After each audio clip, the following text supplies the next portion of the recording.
Hi, Cobra Nation! Guess what? We have a special treat for you, and it is a sport interview. And I'm sitting next here to Paralympic finalist Matthew Cabraja.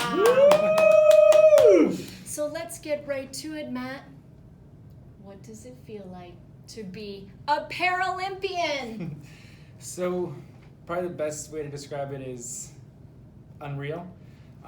We've talked about making the Paralympic team for so many years now, since 2016 seriously, but since I joined COBRA 10 years ago in kind of a joking way. So we never really thought it would come to this point and that I'd actually go and come back and sit back in this room where I met with Ian a decade ago and decided that I was going to swim as a blind swimmer.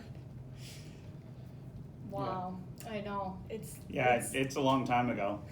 It's been an incredible journey, and it definitely has been. Oh, not only that, I mean, especially during the pandemic, it was the three of us, and we were basically isolated from the team. We were the only ones swimming, and as you know, once you made the Paralympic team, that day got closer and closer for you, and you were on track with your training. And even though we did go through some ups and downs, it was almost there, and Ian and I got so excited to kick you out of the COBRA nest. And then when it actually came, we were like, no, Matt, don't go, take us with you. But you left us. What was it like? Honestly, as COBRA is excellent at everything they do, they were excellent at transitioning me to my games coach. And I know me and Ian spent a couple hours rating workouts that we sent to my games coach, Ryan, just to smooth that transition over and kind of give Ryan a profile of who I was as not only a person but as a swimmer. And I think that COBRA kind of sent along a bit of COBRA with me in that way, that I felt comfortable going in, that I was going to have a very similar environment to what I had here. And Ryan was also excellent at communicating with Ian through the ups and downs of training camp itself, and understanding what we needed to do better and kind of keeping everyone here updated. So it was just excellent teamwork from Vancouver back to Brampton. Yeah, big shout out to Ryan. Nice job. No, because it's huge, eh? Yeah, Ian, like it you was. put in all this time and working with each other every day, and then all of a sudden it's handing over. And you're like, oh my God, is everything good? I sure hope everything's okay. Yeah, of course it's okay. Yeah. Well, you know, when I was thinking about this interview and what your teammates and thank you everyone for joining us right now and sending out the love to Matt, but I was thinking, what would they want to know? And I think a big question is, what is it like to be on the Canadian team, on our national team? What is that like? It's kind of a hard thing to put into words. It's an enveloping experience from when you step on the plane in Toronto, and since Air Canada was the official sponsor, every time there was Paralympic teammates or anyone on that plane, it was made an announcement who was where and what we were doing. So it starts out from there. You're wearing your team gear, traveling out, and everyone's asking, even in the airport, where you're going, what you're doing, kind of following you, and it's a huge outreach thing. And I know I joked with Ian when I made the Paralympic team, but it's turned out to be true, is that this is the best movie ever made for our careers, for all three of us here. And I kind of said it in a simple way as something that I thought was funny, but it's the truth. That every message we've tried to kind of envelop and spread through COBRA, the national team is that right platform to do it. And every day you wake up and you go train with high performance athletes and go eat with the Paralympic medalists and world record holders, and it's this whole atmosphere of high performance and potential that culminates in that big games, those 10 days in Tokyo. Nice. That's awesome. Well said, Matt. Well said, right? And it just made me think, right now we're so busy. Our club thankfully is up and running. We have this new generation of swimmers that are entering the sport we all love. We certainly do. Yeah, do you have a shout out or a message for them, Matt? I definitely say the biggest message is that we all start from the bottom. We all start from lane one at COBRA and Ian's Olympic weight groups back in the day. We all start from that point. We all start not knowing how to do a dive or how to do a flip turn, or struggling through our first 25 fly. We all start from the exact same spot. It's always what you make of those those critiques that your coach gives you and those experiences that you go through at meets, getting DQ'd, maybe even missing a race or messing up a start or everything when you get out of the pool, if you can learn something and walk off deck with a new piece of knowledge in your head or a new experience, that's what happens, and it all just builds up slowly, and before you know it, you're climbing that ladder, you're climbing that slow path up into high performance swimming. And I think especially now, high performance swimming is a very welcoming place to start to approach and be. There's a lot of us great swimmers that would love to be a help to young athletes, because we also realize that we came from where they came from, and without someone up above us to guide us and lead us, we would have never made it to here. Well said. And I think the big message is, enjoy the process. Absolutely. Yeah. It's amazing, and you go through those challenges for a reason, and you end up being more resilient and better for it in the end. Definitely. Yeah, we try to stress that to the parents as well. Enjoy the process. I mean, not just the athletes, but enjoy the process. No worries. Even your parents and your Yeah, big yeah. sister, Yeah. right? Like, they were the supportive, loving family, and that's exactly what we needed. It was the atmosphere that we needed to be able to torture you in the pool, right? Shout out to Angie and Victoria. Oh, I guess you could say hi to and Steve volleyball too. Steve.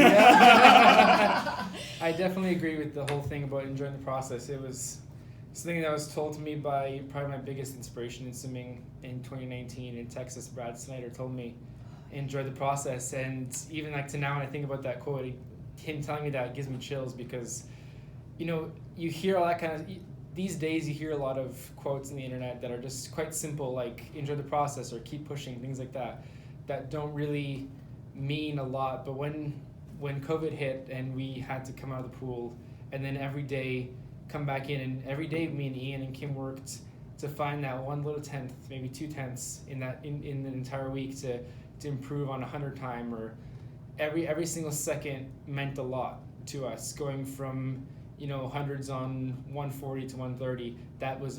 That jump meant a lot. That progression meant a lot to all of us. And it's all about, when there's no meets to go to and no records to break, no medals to win, it's all about the little pieces that you have to really appreciate. And when it comes down to it, that's what really matters, is when you step away from the pool and hang up that suit for the last time, is where you're proud of what you did. Nice. All right, let's talk Stephanie Dixon, aka swimming legend, ambassador of our sport, and super cool chick. She was your chef de mission during the 2020 Tokyo Paralympics. Mm-hmm. Tell us, how did she do? She did amazing. She was always there to cheer the team on in every capacity that she could. I remember just seeing her running around everywhere. She barely had any time to be in one place, and just tried to make her way around the entire village and to every single person, and kind of spread the love of parasport around, from athletics to wheelchair basketball to swimming to everything that existed there. She had a hand in it in cheering us all on.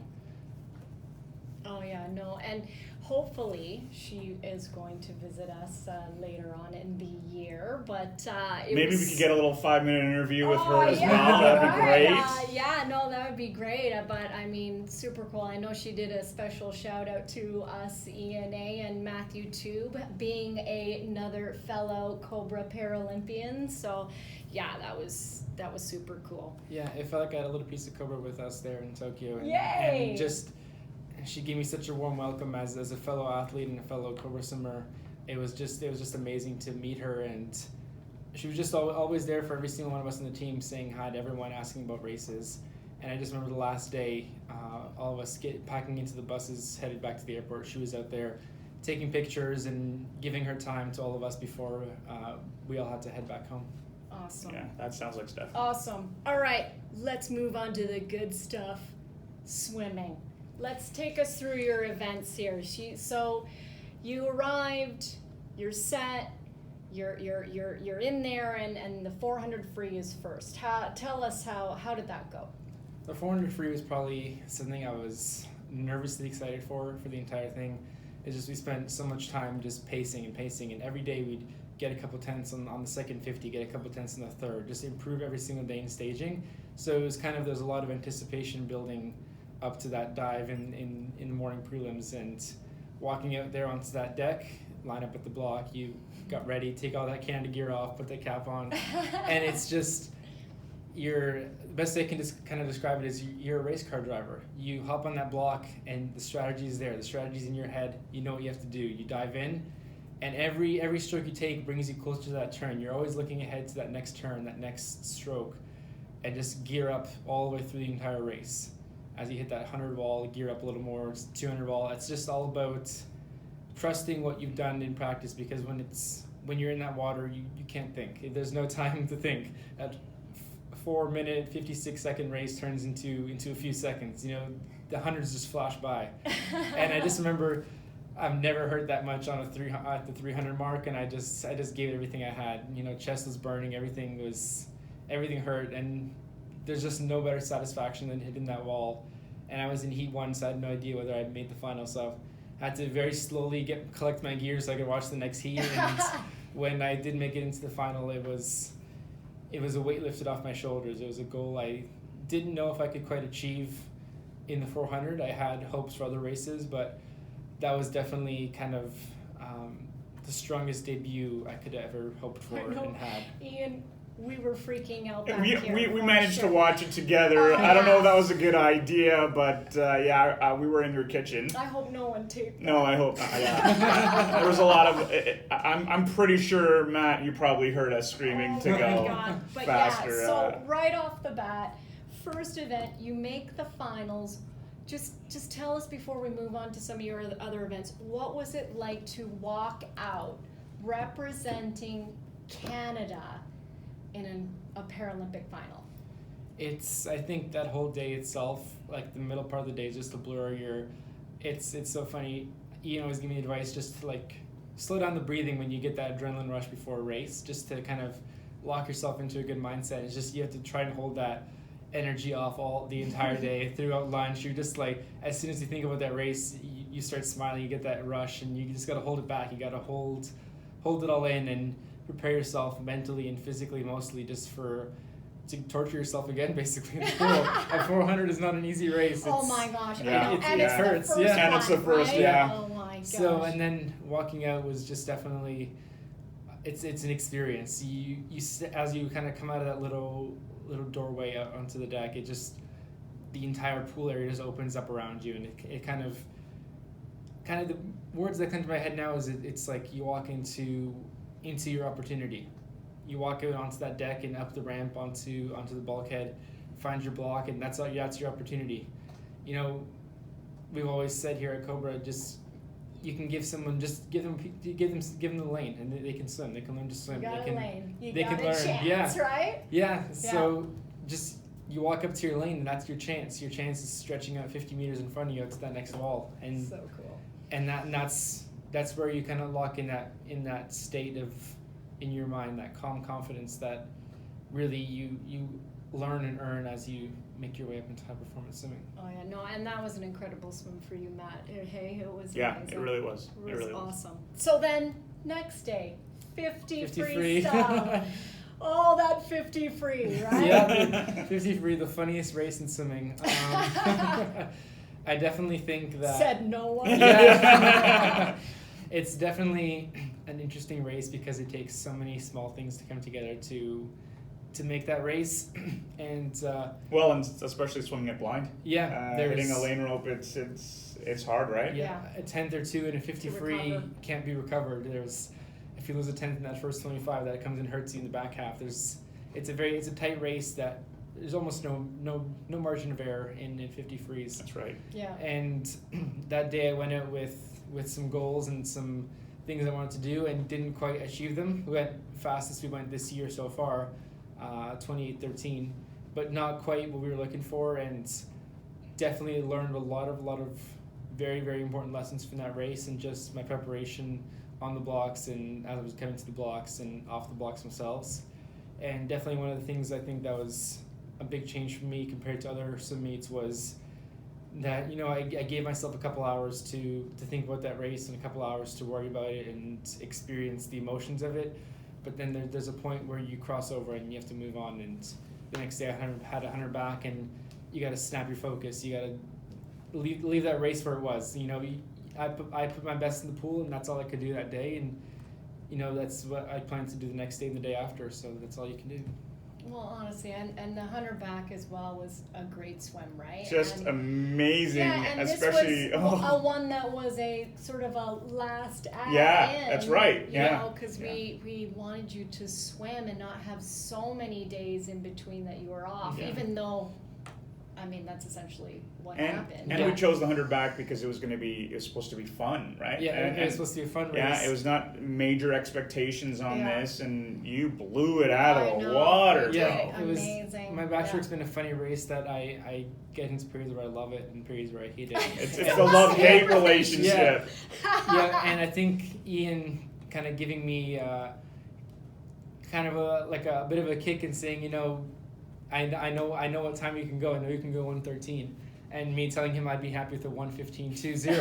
my best time's a 1:15.21, and all I wanted was just to go a little bit faster, just prove to myself that I was a racer, and that's kind of what I did. I went into the meet that day with no stress, just walked in with a new backstroke technique in my pocket and pulled that out with a really good start, and just went and chased after my best time. Hope, and like I said, all I wanted was that 1:15.20. So when I touched the wall in a 1:13.96, I had to call Ian and tell him listen to him tell me I told you so. So it was definitely one of my favorites. Awesome. Definitely really good. All right, and then It's got to be Kim's the favorite. 100 butterfly. And we all know why it's her favorite, Yeah. okay? Kim is Matthew's butterfly coach. Yeah. There's no ifs, ands about it. There was a lot of unconventional No. drills and things that she did to get him as good Yeah. as he is in butterfly. It worked, didn't Oh, it? It it, worked. it definitely worked. Continue, Matt. Sorry. So the butterfly was a race that in 2017, when I hit the water for the first time to race it, I struggled through. You know, I knew how to swim butterfly in the way that I threw my arms forward together, and that's about it. And first time I ever swam it went at 1:35. And you know, we did it because we had to for Canada Games, just to finish with the team, and it was kind of, we took one for the team, did what we had to do to get the points, and honestly it paid off in the end for the team. And then in 2018, me and my coach, my games coach for that year, Michelle Brube, made the joint decision to scratch the 100 fly in Australia. And when I came back that October, me and Ian kind of talked to each other and said, you know, we don't want that. We want to race the 100 fly. That's a race we want to do in the future. It's something that we should, you know, strive towards being decent at. Not excellent, but decent. And you know, Kim came in and came in from the sidelines and helped to really train up that technique on the fly and make me able to swim it really beautifully. And in 2019 we started to really gain some ground on it, and by the end of 2019 we went from 135 to 110 long course. So I think that's when we really knew that we had something here. And yeah, we did. the next thing after that was at provincials. That was kind of the big fly breakthrough when we broke the Canadian record in a 107.47. That was the moment we kind of all realized that was going to be the race that was going to carry me onto the Paralympic team in the future. And you know, this year we had ups and downs of that fly race. At time trial, we didn't do so hot, but we hit the pool every day and kept training. And as staging started, and just would hit the water anytime I do a sprint, it'd be a 25 fly, and we watched the times go from a 15 into a 14.5, and then finally by the end we got it down to about 13.8 in Vancouver, and then we did a race sim 100 fly, went a best time in that. So there was a lot of excitement building on the 100 fly, but a lot of nervousness because it was going to be the international debut of that 100 fly, and there was kind of a lot riding on that race. And I remember Ryan was a huge supporter of me, just constantly training harder and harder fly, and just working on the turns and the starts and the breakouts, and just every little piece of that race to put all the puzzle pieces together to make make a masterpiece. Makes a difference, yeah. And after the 100 back, I was alternate for finals, so we came in that night and warmed up. And I remember him asking me when I got out of the ready room and didn't swim that night because everyone showed up, was, do you want to do a 50 fly? Do you want to go and, you know, get yourself in that mindset? You know, you have a day off tomorrow and then 4 days to train this thing. You want to hop in the water and do a 50 fly. And we lined up and told him I was going to do an all-out 50 fly, and we broke 30 seconds, went at 29, I think 13 on it. And that's when the excitement then starts to kind of overwhelm you and start to build a lot, because you realize that, you know, you can go a lot faster than you did before. You can really achieve something quite miraculous. And then as those, you know, days went by, those are probably some of my most enjoyable days in Tokyo, was just training fly. We'd hop in the water, you know, do about an 800 meter free, and then hop right out and start doing fly starts and fly turns. And just fly as a stroke I started to love a lot, just from the technical aspect, and feeling it out all the time was something I really enjoyed. And then when race day came, you know, it was just, I had such focus on feeling the best I could. And you hop on those blocks in the morning, and I went 106.6 and took almost that second off from my best time. And the excitement, just when you realize you're going into finals, I think it was 4th or 5th, the excitement is just overwhelming you. And there's also like a thought in the back of your head where you have to keep your best physical shape that day. You need to pay attention to what your body's telling you. Yeah. And then we came back at that night, and you know, it's the last race, last individual swim of the meet, last Canadian in the water, and you prepare for that very differently. You know, there's nothing left to save for, nothing left to give. You know, if they take me out in a stretcher, they take me out in a stretcher. And I dove in for that race, and my goal on that race was to split a 29 something. Was to just torture myself all the way down to that 50 and just execute it perfectly. And we went at 29.98 to the 50 meters, so I already achieved my goal.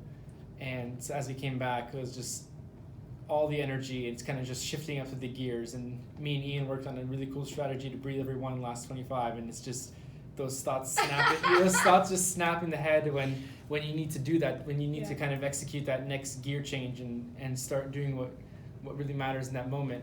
And it definitely worked, because I started to gain on the two guys in front of me. And oh my God! I wish Olympic pools were 52 meters, No. because I would have had that medal. 52 If meters. you had just that much more, Yeah. boom, Yeah. podium. And you know, there was, when I got out of the pool and you hear that you missed the podium by 7.5 tenths, and it's kind of not disappointing. You feel like I was extremely proud of what I did. I raced my entire being and my heart and all my emotions out in that race. Well, and our record isn't that Yeah, bad it either. is. I mean, you broke the record, Canadian so. record. Yeah, Oh so my God. definitely it's a good consolation prize. But Yeah. I think if no. anything, it makes me excited for what we can do in the future and Oh my what's left to God! achieve. Absolutely. The sense of pride Yeah, no. and just the overwhelm. Like you took us through. It's been an amazing journey, honestly, and it's been just absolutely extraordinary. And you continue to just thrill us and surprise us, and it's amazing. You've been so amazing to work with, and I don't know, Ian, hey, like it's just like my heart is just like exploding. Yeah, I'm sure just like everyone else in Cobra Nation, I mean, Oh, yeah. you guys know this guy. You've seen him for the last 10 years, and there's nothing bad to say about him. He's I know what to ask. He's a Cobra guy. Yeah, like being in Tokyo and being in that amazing aquatic facility, no spectators. Did you still feel the love coming from Brampton, Ontario? It was very different being in that stadium and racing those races. But it was so funny. As soon as I would step out of that water and, you know, pick up my gear and start heading back to like our pit area, my phone just going off constantly. And I remember so many phone calls from that pit area as I'm, you know, in between warm downs and stuff. It's just everyone was so excited to be part of, be a little piece of this. And I can't even describe the amount of messages I got from Cobra swimmers and former Cobra swimmers, just little tokens of how much they appreciate watching the races. And every single one of those meant the world to me. Sitting in my village room in Tokyo, it's what kind of keeps you waking up every morning, doing your COVID test, and going through every single piece of the protocol and following it all perfectly just so you can hop in that pool on day 10 and race. It's a team effort from my coaches to my parents to everyone that even just wishes me good luck. It's a team effort from all of us. It's a joint energy that stretches all the way from here to Tokyo. Oh, Very Matt. cool. Matt, honestly, we're absolutely thrilled that you're here and spending time with us doing this interview. Yeah, thank you. Wow, like I love the three of us being together again, right? It's I've missed this, you know. Yeah. But before we sign off, what's next? What are you doing? When I think about it, it's I spent, now it's been 3 weeks out of the water, and every week, I've been saying, another week out of the water, another week. But now I feel like I'm finally ready to come back and return into the water. I have the drive and the excitement. I want to go out and race. And my next biggest thing is before Worlds next year, I want to add some more Canadian records to the board and show speed. I think we've all been lacking racing the last year and a half, and just everyone wants to see some good stuff. So we're gonna put on a show. Awesome. That's and great so to hear. You'll be training with the Varsity Blues, right? Yes. Amazing. Good, very good, very good. Very excited Excellent. to open that next chapter of collaboration with Byron and the two of you. It's gonna be excellent. And what are you studying, Matt? Right now I'm in math and physical sciences. Cool. Math and physical science. Yeah, but I'm hoping to make University of Toronto. Science. Yeah. Woo! We'll be watching you there as well. So yeah, thank you for joining us and sharing the love. We do have a super surprise for you as well. We have a new member of the team. And this member, it's instant love as soon as you meet this person / new team member. Matt, give us a little intro here. Can you see him? Oh, no. Oh. Right there, Goku. Goku. This is Matt's new guard, partner, yeah. his new guard dog. So you're welcome at Cobra anytime. Okay, I love you too. So Matt, just really quick, you landed from Tokyo, you landed back at home, you gave hugs, kisses, everybody missed you, and then you had to go right away. Yes. Where did you have to go? A week later on, I think it was Sunday the 12th, I believe, got another plane and went off to Portland, Oregon to train at Guide Dogs to the Blind and train with my new life partner Goku. And that was, it was two life-changing experiences in a row. August with the Paralympics and then going down to Oregon. And I can only be extremely forever grateful to everyone down there at Guide Dogs to the Blind. They're kind of an organization that reminds me of COBRA, very oriented in keeping close to everyone and making everyone feel at home and making life-changing things be able to happen for people. So I definitely think that it's another step on the journey that was definitely worth taking. Oh, it's so cool. Well, thank you, everybody. Thanks for joining us. Thank you. Yeah, we'll probably have another interview with Matt in the future. But thank you so much for joining us, Matt. You're amazing. We're going to continue to follow you, and we wish you the very, very best. Thank you.